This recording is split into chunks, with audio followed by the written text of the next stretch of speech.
There is one buried muscle, deeper than your abs and harder to reach than your hamstrings, that may be holding your stress in place right now. If you stay with me, you're going to feel where it hides in your own body before this story ends.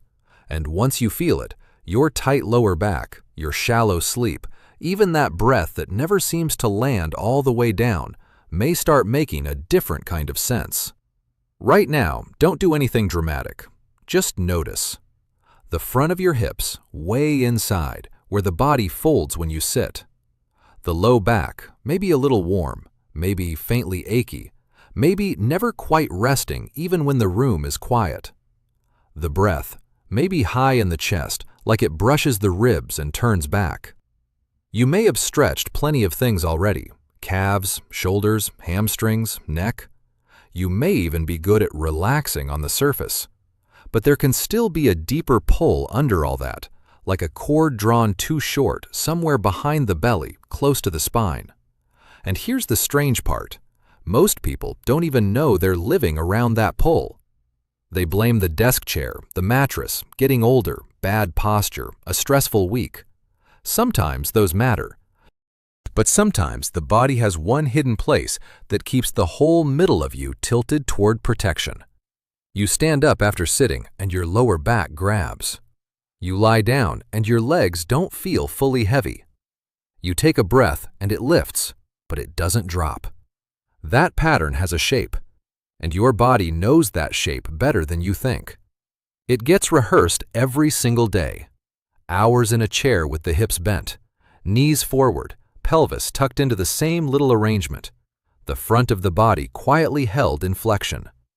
Over time, a deep line in the center starts accepting that shortened position as home. Then when you rise, it can tug the lumbar spine forward and keep a faint arch or strain running through the back. The wild thing is, if that same line is also tied into guarding tension, pulling on it harder may only make it hold tighter. That's why some people stretch and still feel like nothing truly lets go. Traditional Chinese medicine noticed something in this region long before modern anatomy named it.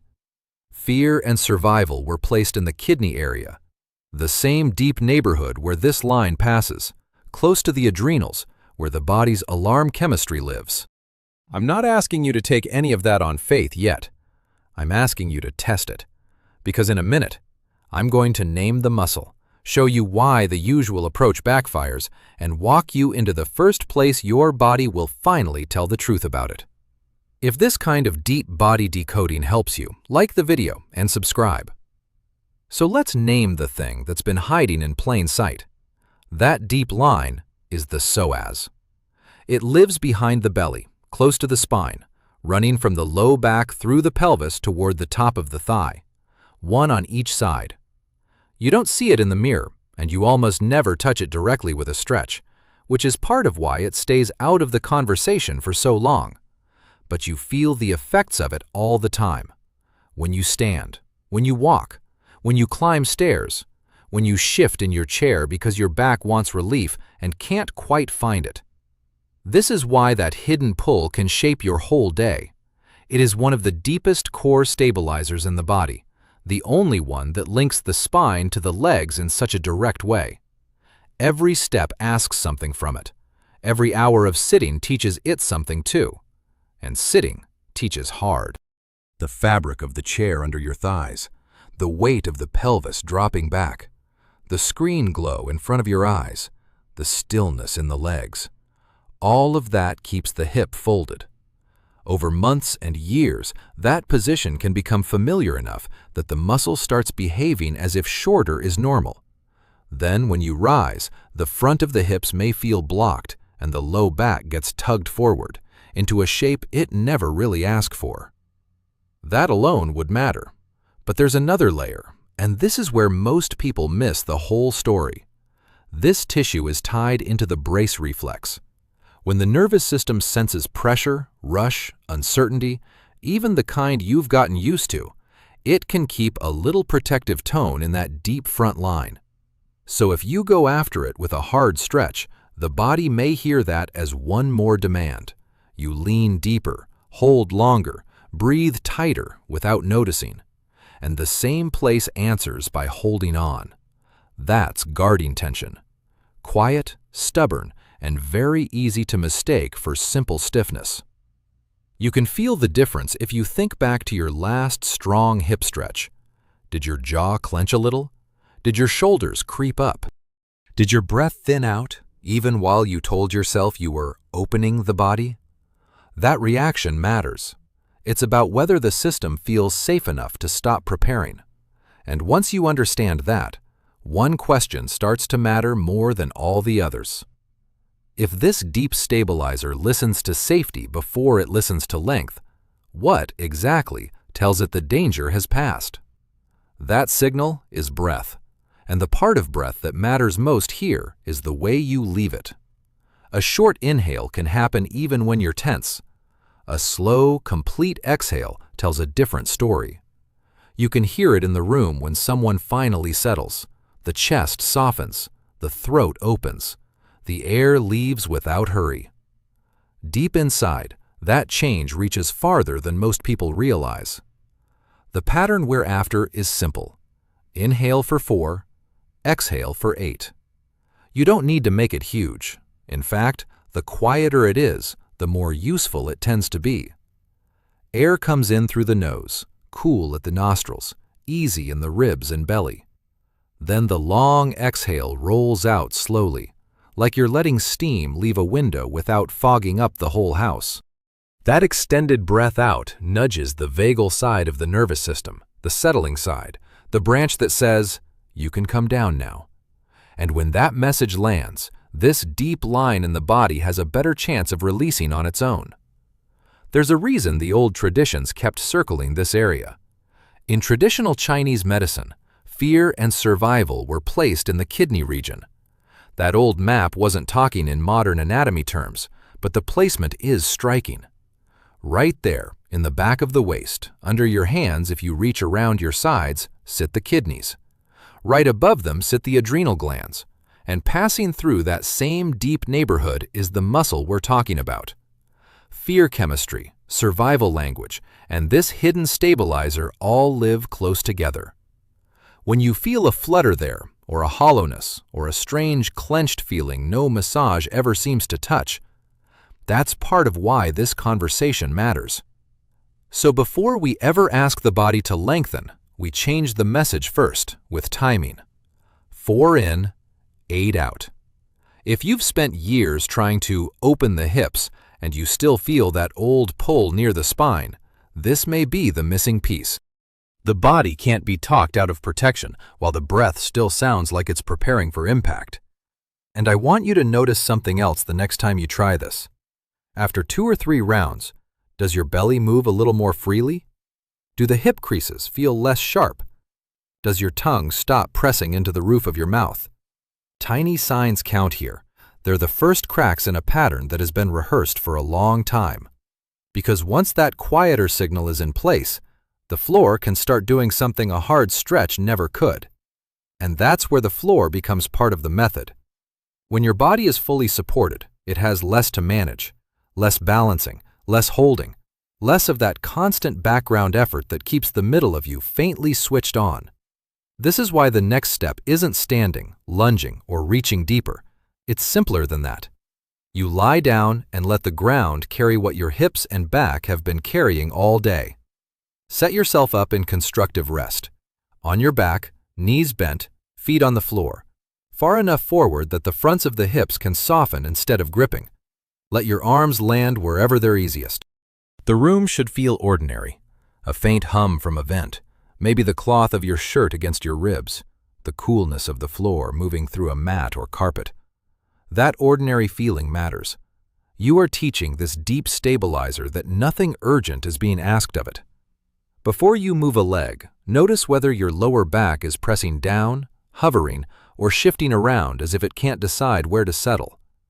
Now bring back the breath pattern we opened a moment ago. In for 4, out for 8. Quiet enough that your throat stays easy. After 2 or 3 rounds, something small may change. The belly may stop acting like a wall. The ribs may widen sideways a little more. the skin around the hip creases may feel less pinched. Sometimes the first sign is even stranger than that. The legs begin to feel heavier, as if the sockets are dropping backward into the floor. That heaviness is useful.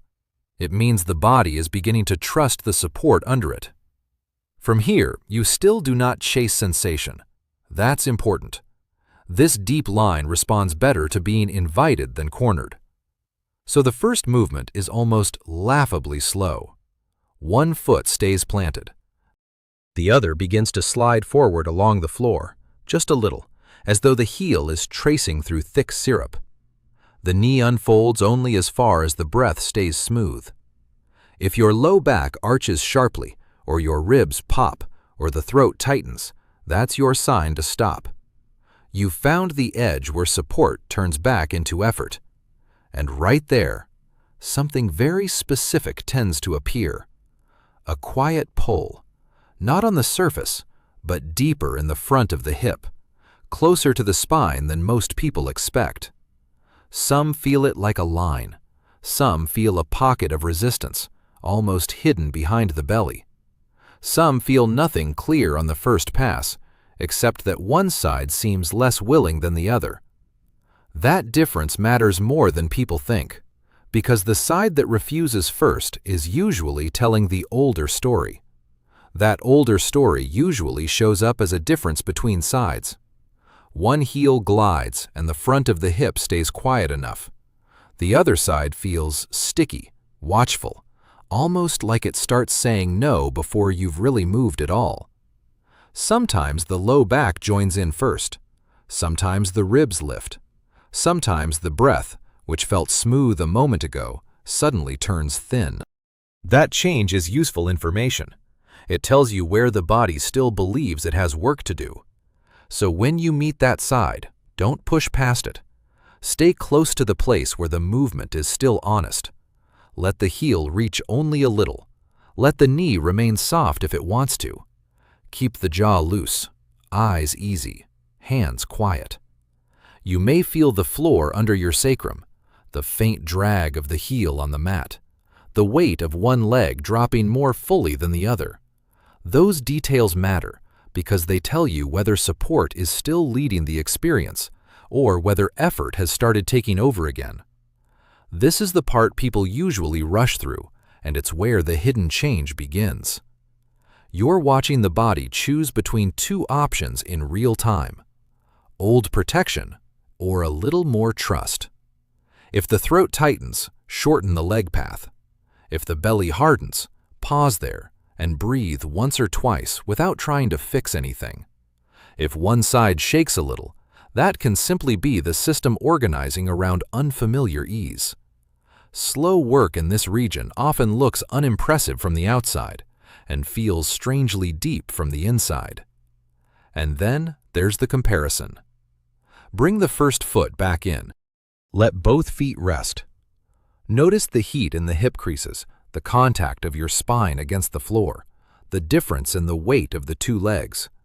Then try the second side with the same patience. Slide.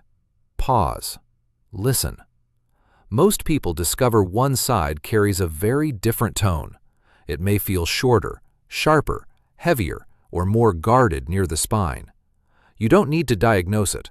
You only need to notice that the map is not symmetrical. That asymmetry is where this stops being a generic hip exercise and starts becoming your body's history. The side that grips more may be reflecting how you sit at your desk, how you lean when you drive, how you curl around stress without noticing, how one leg always takes the lead when you stand up. Patterns leave fingerprints in deep tissue. This one does too. And there's a final twist here, because the side that feels more stuck is often the side that changes the most once you stop asking it to perform and let it be met in a different shape first.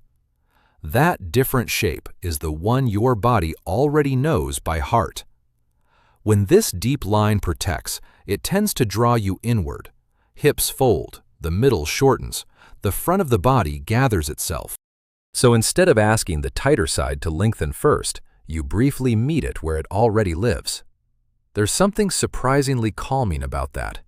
The floor is still under you, the breath is still slow, and now the body recognizes a familiar position without having to brace for it. From your resting setup, draw one knee in toward your chest. Gently, no yank, no rush.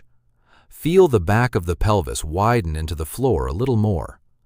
The front of the hip may soften just from being allowed to bend instead of being told to open. Stay there for a breath or two. Then, if it feels easy, bring the other knee in as well, so you're curled enough to sense the shape your system uses when it wants protection. The cloth at the front of your shirt bunches, your thighs press lightly toward the belly, your lower back spreads out and gets warm against the ground. This matters because the body often lets go faster when it feels understood. When you meet that curled position on purpose, in safety, with support under you, the old readiness has less reason to flare up. The psoas doesn't have to guess whether it's about to be challenged. It already knows the shape, and for once, that shape is not attached to alarm. Stay with the breath here. Let the inhale stay small. Let the long exhale spill out slowly, like air leaving a room after someone has finally opened a door. Then comes the part that changes the story. Keep the throat soft and slowly release one foot back to the floor, then the other. Pause. Notice what your lower back does. Notice the front of the hips. Notice whether the side that felt more watchful a minute ago now feels a little less sharp. From there, try the sliding leg again on the side that resisted more. Same pace, same floor, same easy jaw. But now the movement begins after the body has been allowed to fold first. For a lot of people, this is the first moment the deep hold starts to show itself clearly. The heel moves, the knee unfolds a little, and the pull that was hard and narrow turns quieter, wider, less defensive. Sometimes the change is tiny. Sometimes it's immediate enough that you stop halfway and blink because the line near the spine feels different from one breath to the next. And if you do feel that shift, even a small one, you're standing right on the edge of the real reveal. Because the next step is where one side tells you exactly how long it's been carrying you. What it tells you is usually older than today. That side may be the one you lean into when you sit, the one that takes your weight when you wait in line, the one that holds a little more when life gets fast and your body starts organizing around the same old pattern. You can feel it in small ways. One hip crease seems denser. One side of the waist feels less spacious. One leg never drops into the floor with the same easy heaviness as the other. The psoas keeps those records quietly. It doesn't speak in words. It speaks in pull, tilt, breath, and the amount of effort it takes for you to feel supported from the inside. So when one side resists, don't read that as failure. Read it as history. The body is showing you where it has been loyal. Maybe to long hours folded over a desk. Maybe to the habit of gripping through the front of the hips every time you hurry. Maybe to that subtle readiness that never fully shuts off, even when the lights are low and the house is finally still. This is why two people can do the exact same movement and feel something completely different. The shape is the same. The story inside it is not. Stay with the side that held more. Bring the knee in again for a breath or two. Let the lower back spread, then place the foot down. Slide the heel away only a little. Watch what changes first. Is the deep pull closer to the spine than you expected? Does the belly want to tighten before the leg even gets halfway out? Does the breath stay smooth, or does it catch right when the front of the hip begins to lengthen? Those are the clues. They tell you whether the old pattern is still running the room. And here's something people almost always miss. The first release is often so subtle they talk themselves out of it. It may not feel dramatic. It may feel like an inch more space in the low back, a softer front hip, a breath that suddenly lands lower with less noise in the chest. Sometimes the change shows up as warmth moving across the pelvis, or a faint trembling that fades as soon as the long exhale finishes. Small, in deep tissue, is often the real thing. If you notice even that much, you're very close now. Because there's one more comparison your body can make, and it's the one that convinces people this hidden line has been shaping far more than posture. It's been shaping how they rest. That's the comparison I want you to make now, while you're still on the floor and the body hasn't rushed back into its habits. Both feet down again, knees bent. No more sliding for a moment. Just rest there and notice whether resting actually feels different. I mean the physical facts of it. Does your lower back feel flatter, warmer, less busy? Do the fronts of the hips feel less hooked?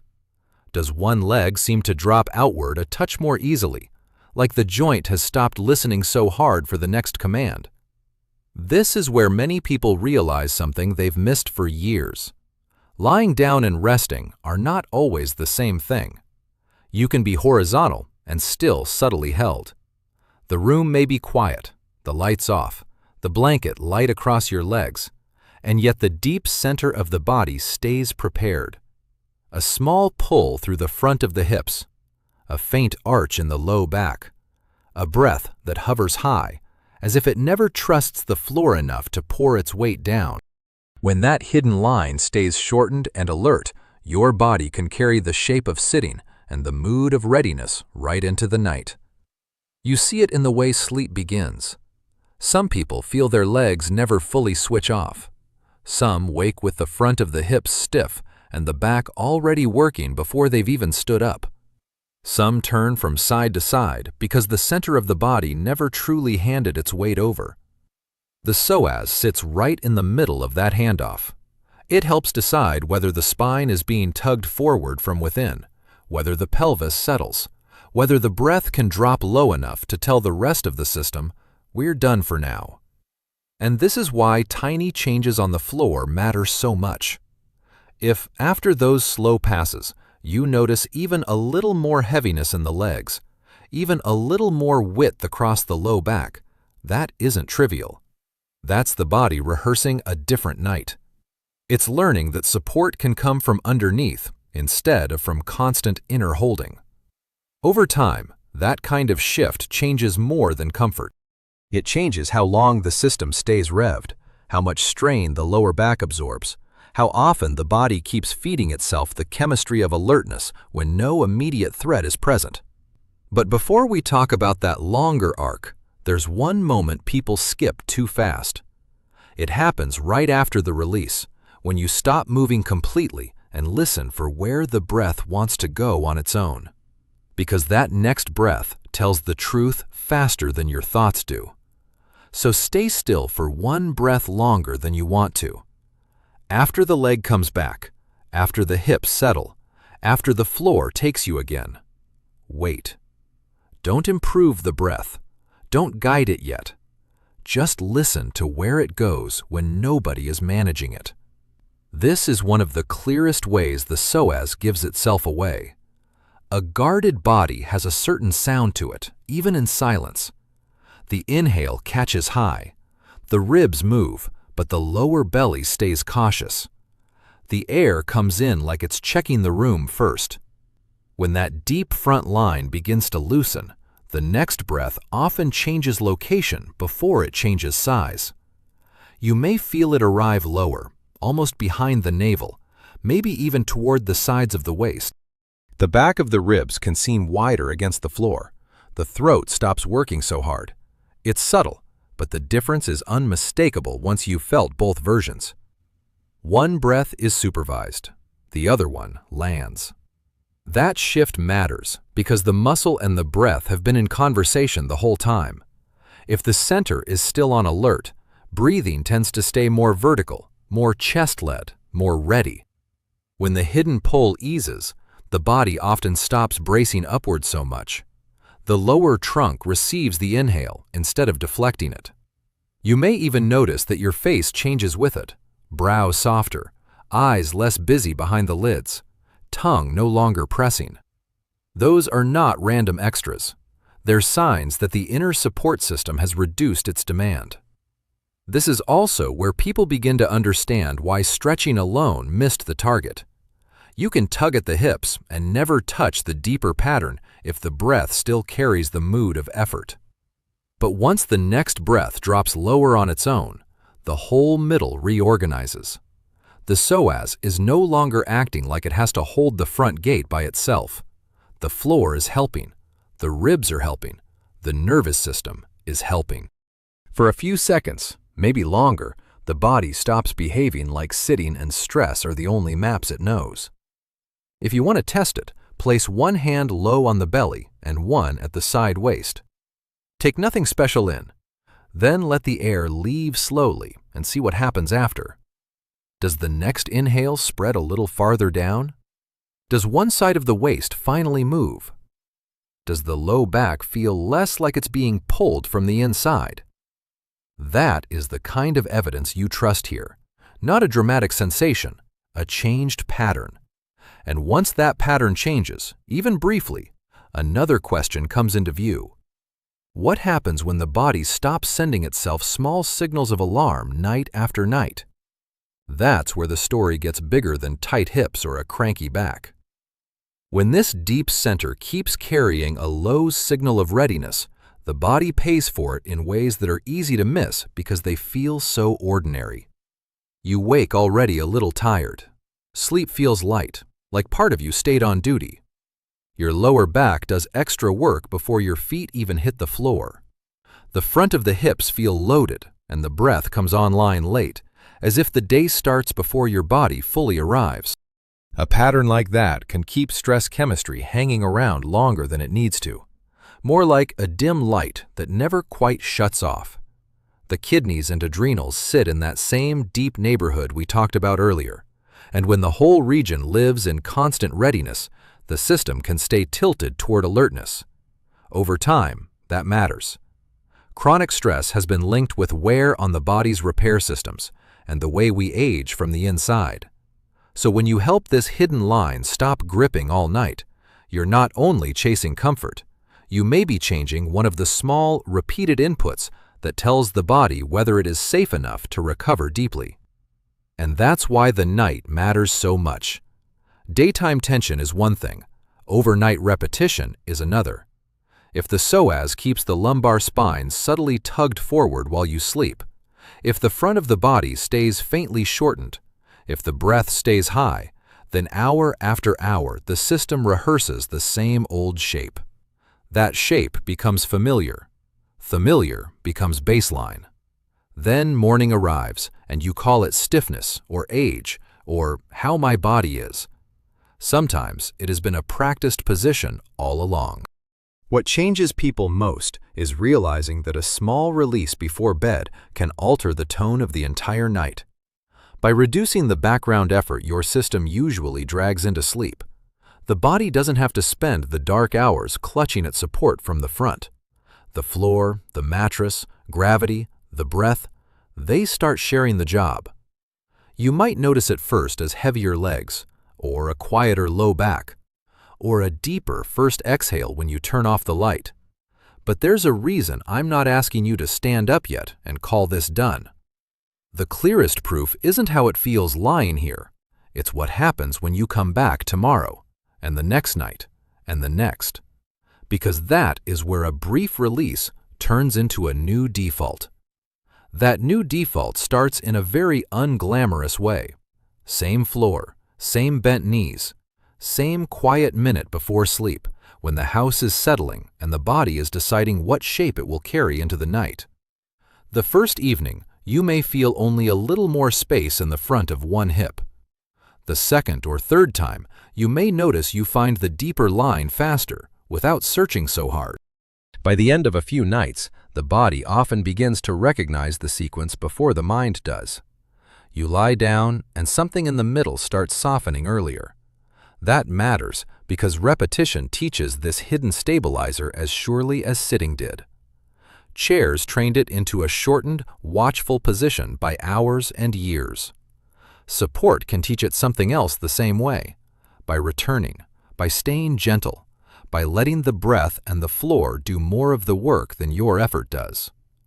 Over several nights, small signs begin to stack up. The heel slides a little farther before the low back reacts. One side of the waist moves more evenly with the breath. The pelvis feels less like it is being tugged from the inside. You stop needing a big sensation to know something is changing.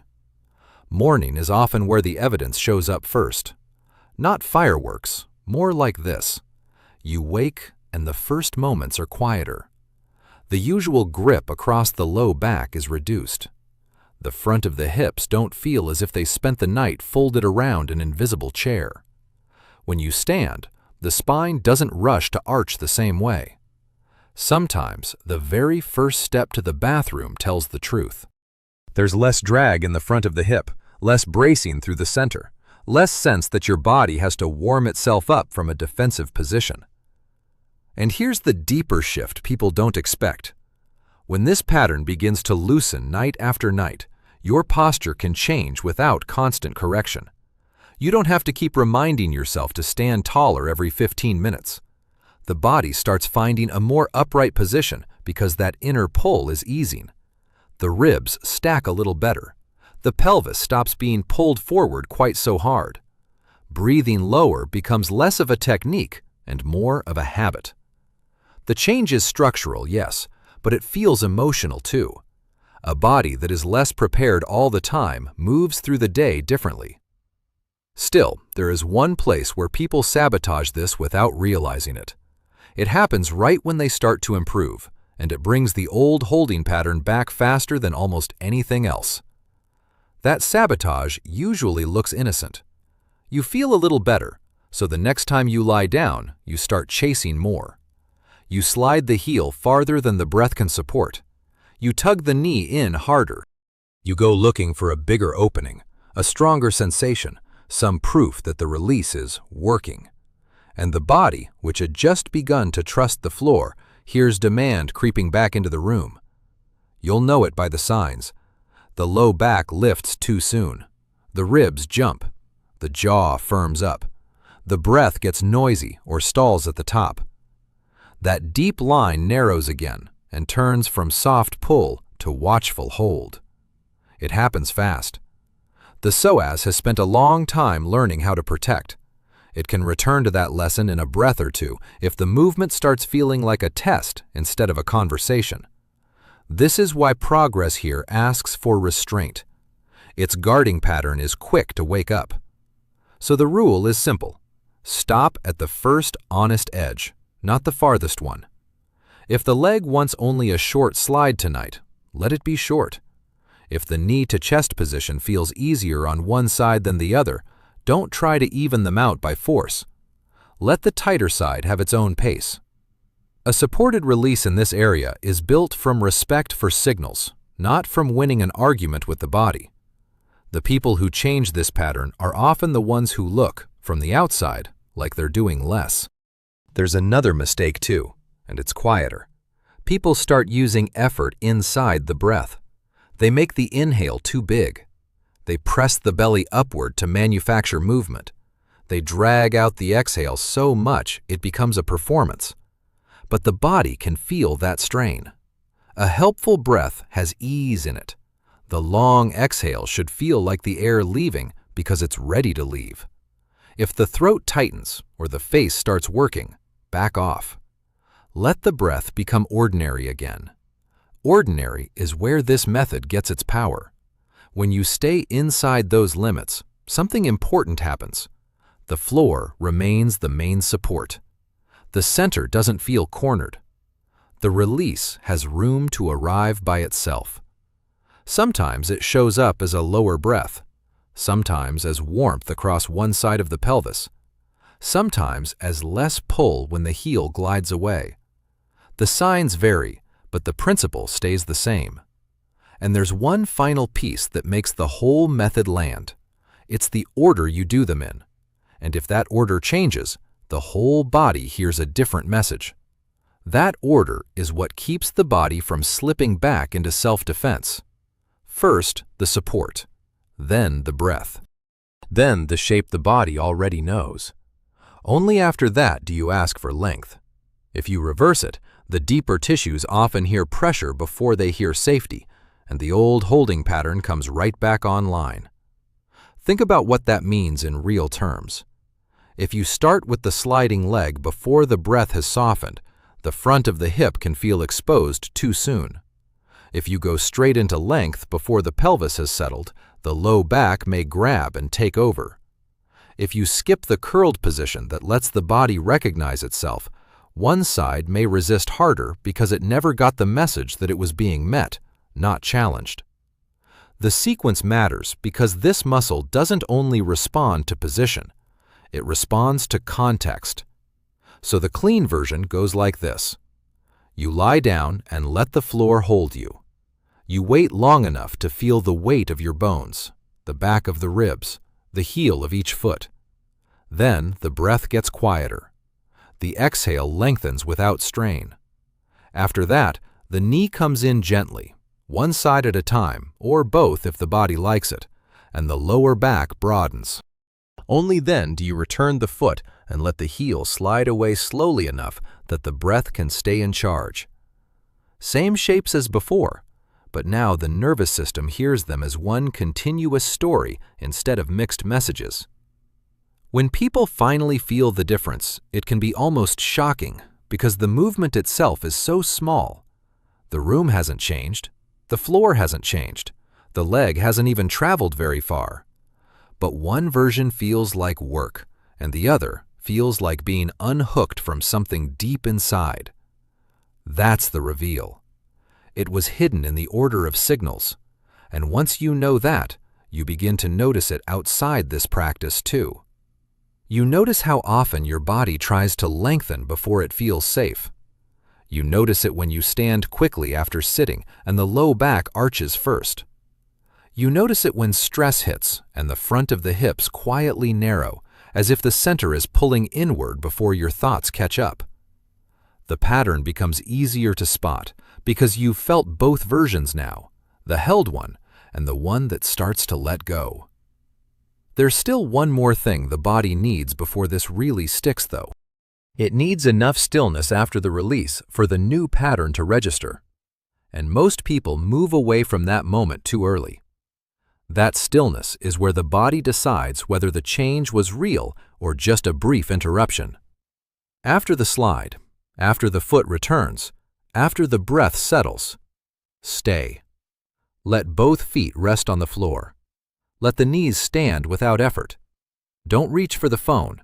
Don't adjust 10 things. Don't sit up the second you feel a little relief. Give the deeper system a moment to register what just happened. This is the quietest part of the method, and for a lot of people, it's the hardest. The body is so used to doing that even rest can feel unfinished.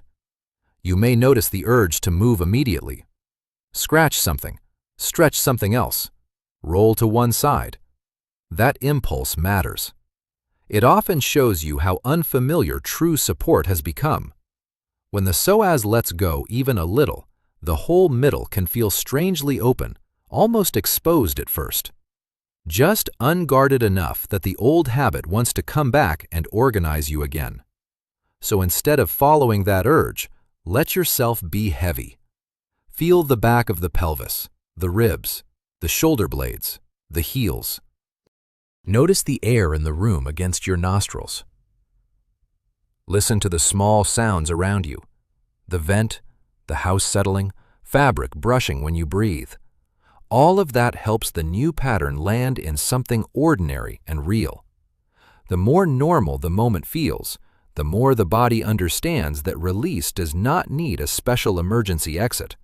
It can simply be part of lying down. This is also when the contrast gets clearest. One side of the waist may feel longer. The front of one hip may seem less crowded. The low back may stop asking for so much attention. Sometimes the difference is emotional before it is mechanical. A sigh comes out of nowhere. The chest softens. The eyes feel less alert behind closed lids. That isn't random.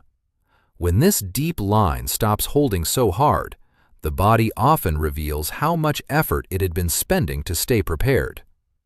And here's the part almost nobody expects. If you wait long enough in that quiet, the next movement you make can tell you more than the release itself.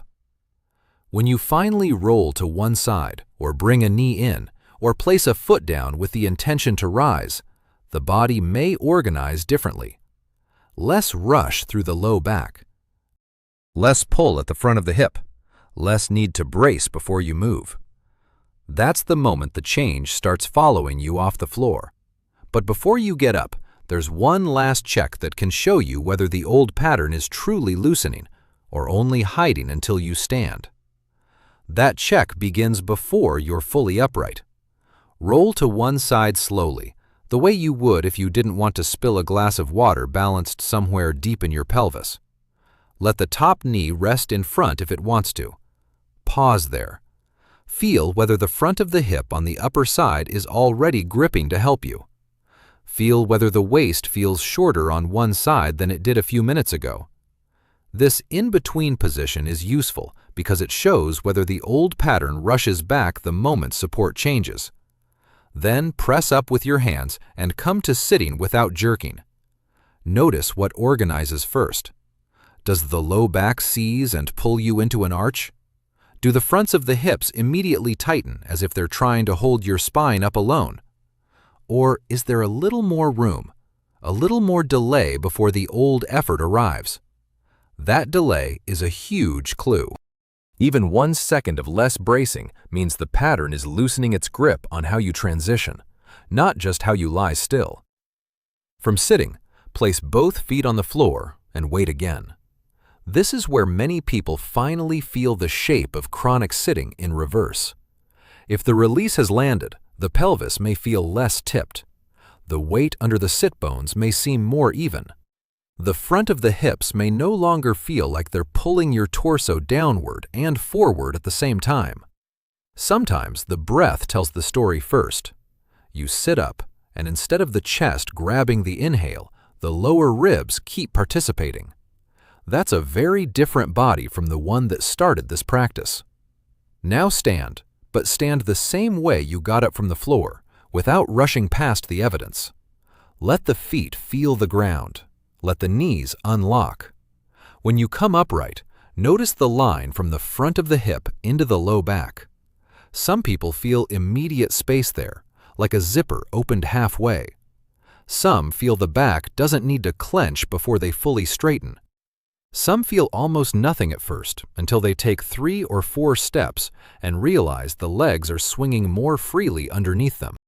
That walking test matters because this deep line lives between spine and thigh every time you move. If it has softened, even briefly, gait changes. The stride may stop feeling so tugged from the front. The low back may stop overhelping. One leg may stop dragging the history of sitting into each step. You don't have to analyze it to death.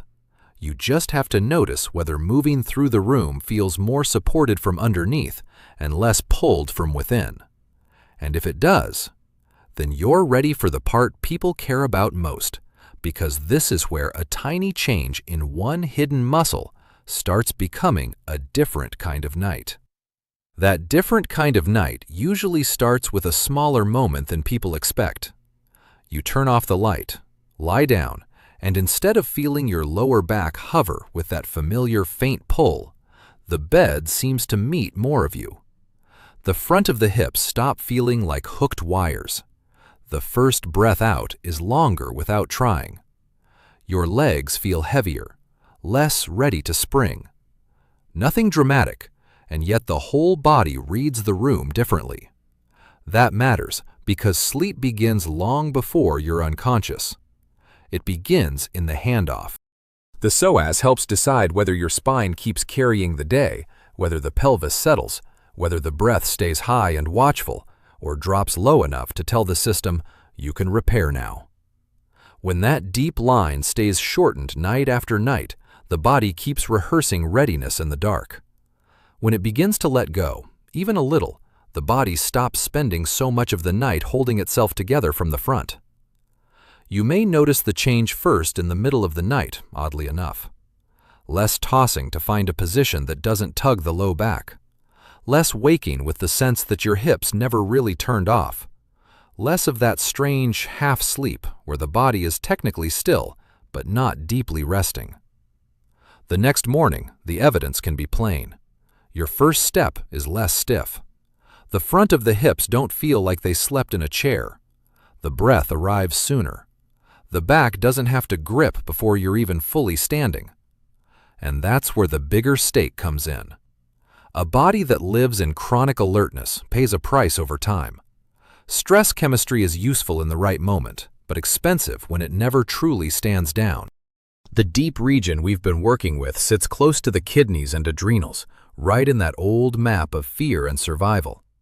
So when you help this area stop feeding the same internal alarm every night, you're doing more than easing a tight back. You're changing one repeated message inside the body, a message that influences recovery, sleep depth, and the wear that ongoing stress can place on how you age. Still, I want to keep this honest.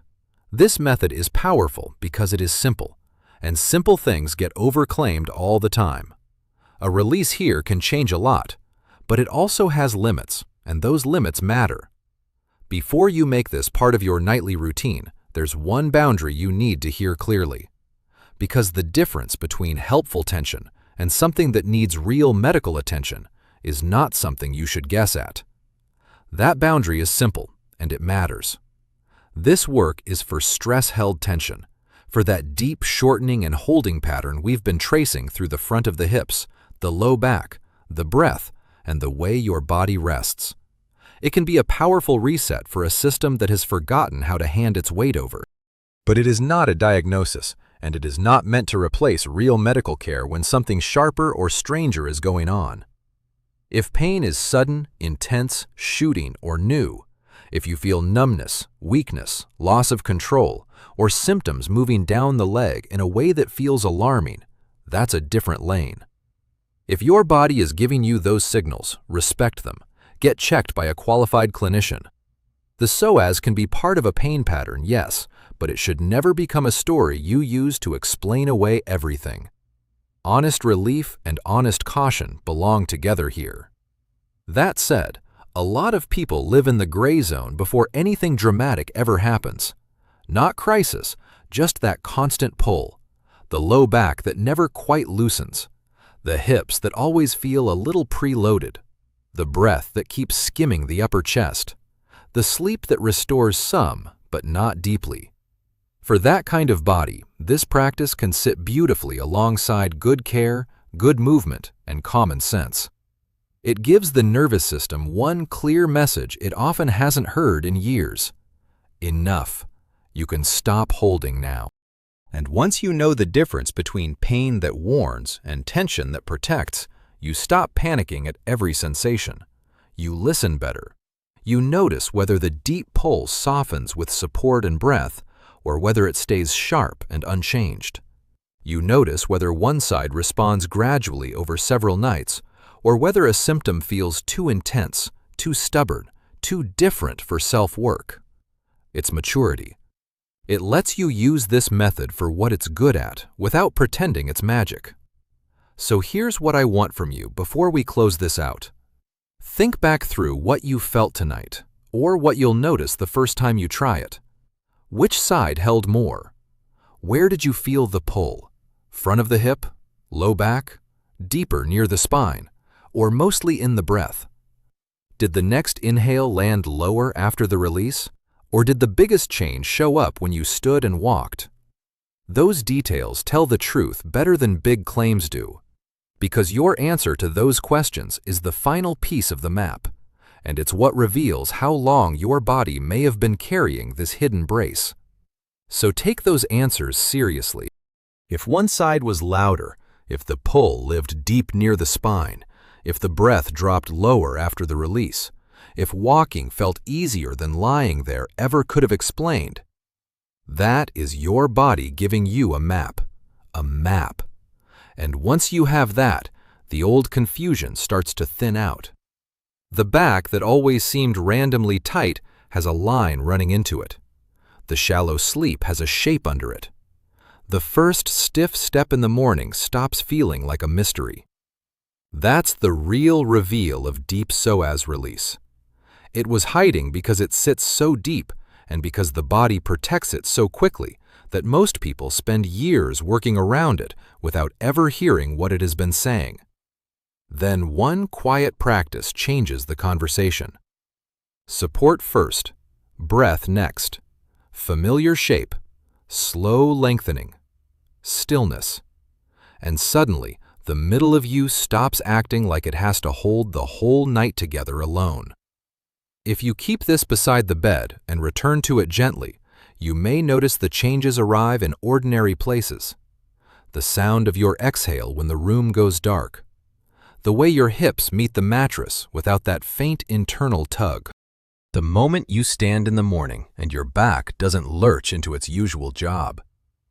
Nothing about that looks dramatic from the outside, but inside, it's the difference between sleeping on guard and sleeping under cover. Sometimes it needs to be given back the conditions it lost. A heel sliding across the floor, a low breath finally reaching the back of the ribs, the weight of the pelvis settling like a coat set down at the end of a long day. That is how something deep remembers. It does not have to carry the hallway all night. After that, the room feels different. The floor is quiet. The air at the nostrils is cool and even. One more breath moves lower than it used to, and nothing in you rushes to stop it. If you tried this, tell me what changed first, your breath, your low back, or one side of the hip. And if you want more of these deep body maps, subscribe and stay close.